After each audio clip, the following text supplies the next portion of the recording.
This one's for the ladies. Okay, one reason I have not done a lot of videos is I'm always just busy. So I'm going to multitask. And I know people like to see makeup videos. At least I watch them. I watch ladies do their makeup and talk, so let's go. These are the top 3 things you need to stop doing if you want to attract a high quality man. So I had the pleasure of dating in my 40s, dating in midlife for 5 years. I was married for 22 years before that, dated for 5 years, and now I'm married AF. I'm married and fun. Yeah, I know what it actually means. But anyway, 3 things you need to stop doing. You need to, some people aren't going to like me, and some people are going to think I'm judgmental. I'm not judging you. I like to have fun. I like to look pretty. I like to look sexy. But you need to stop being overtly sexual if you want to attract a high quality man. You're going to attract all men by being overtly sexual. And what I mean by that is these pictures where there's this long of cleavage or boobs hanging out on your photos. Yeah, some of you might go back and look at my photos and find some of me. I mean, whatever. I'm guilty. And you know what? It's better to listen to someone who's actually had the experience and failed or made these mistakes and learned, because how else are you going to learn? I'm not like talking to you because I've never made any mistakes. I'm not like trying to teach you from no experience. No, that's not me.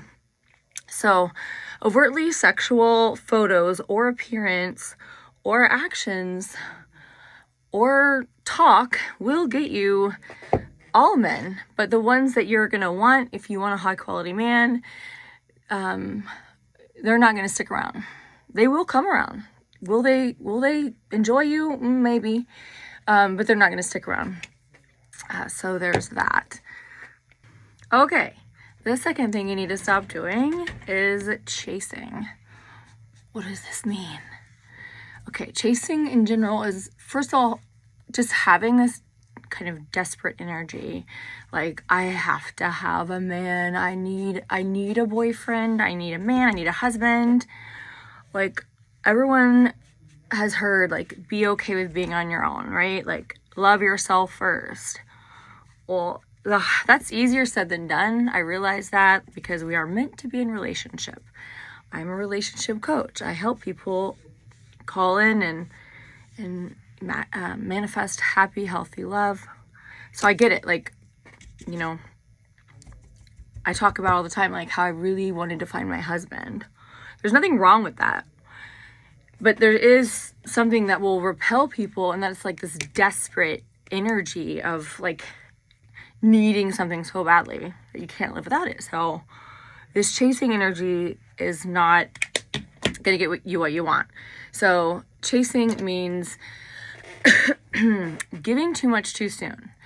If you're dating and you're giving too much of yourself too soon because you want it to work so bad. That could mean giving too much information too soon, just like spilling your guts. It's like, it's repelling. Too much information. It could be meaning giving too much access to yourself too soon. That could mean like, just really giving up your whole schedule, your whole world, like, putting other people off, putting your friends off, putting your family off when you normally wouldn't for this person. It could mean physically giving too much too soon to this person or to people in general. You need to have your own life. You need to be, making sure that you don't just like stop doing the things that you want to do, right? Like, it's about incorporating someone into your life if you do start a relationship. So you don't want to give that up too soon. So make sure you have friends, make sure you have hobbies, make sure that you have things that light you up inside, that make you a happy person. So, you don't want to chase. You definitely don't want to be the one to be, calling this person all the time, sitting there. If you're sitting there wondering like, oh, when are they going to text? When are they going to call? when are they going to do this? When are they going to do that? Like, you might be in this chasing energy.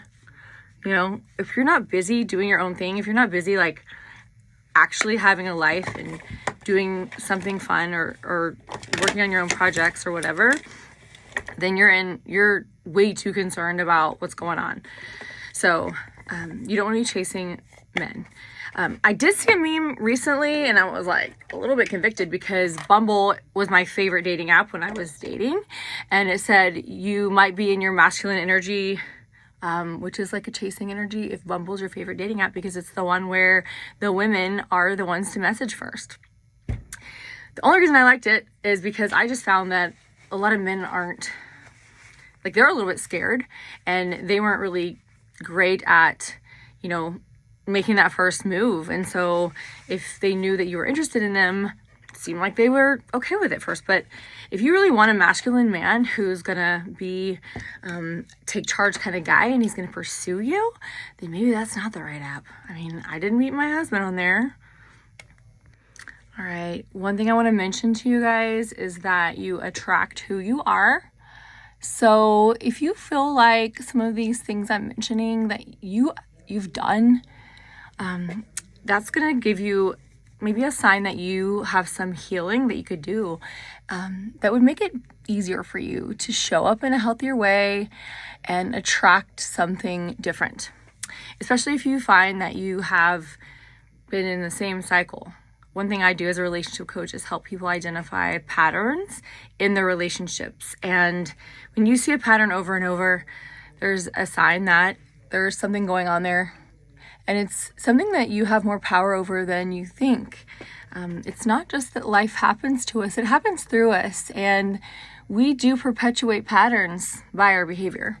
And so there's some healing you can do there.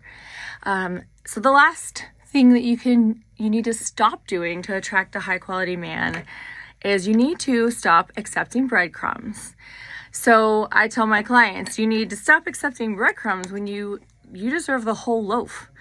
And what breadcrumbs are is just enough to keep you hooked in, you know? So if you're in a relationship, or not even a relationship yet, a lot of times it's like you've met someone and you've gone on a date or two and, you know, you're talking and it's been a week or maybe 2 or maybe even 3 and there's no other date and there's not a lot of pursuing going on. Maybe there's a good morning beautiful every morning, but it's like, when he's going to ask me out again? Like, he has all these things. Maybe he says he's busy. That's breadcrumbing. Like, he's giving you just enough for you to think he's still interested. Don't accept that.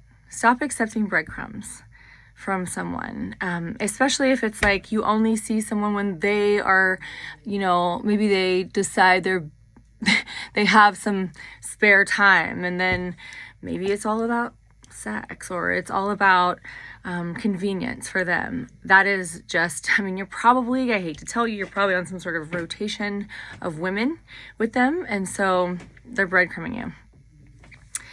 And we can talk about more about breadcrumbing later, but that is definitely a sign that something is not happening in your favor, and you need to learn that is not healthy.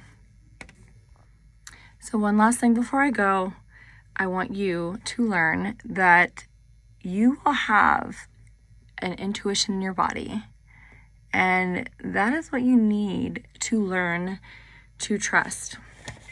And you know, I hear all the time, and I've experienced this myself, that ladies will tell me, I knew something was off.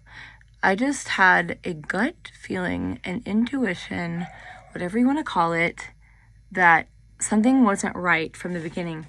And yet they just pushed it aside, they brushed it off, and later down the road,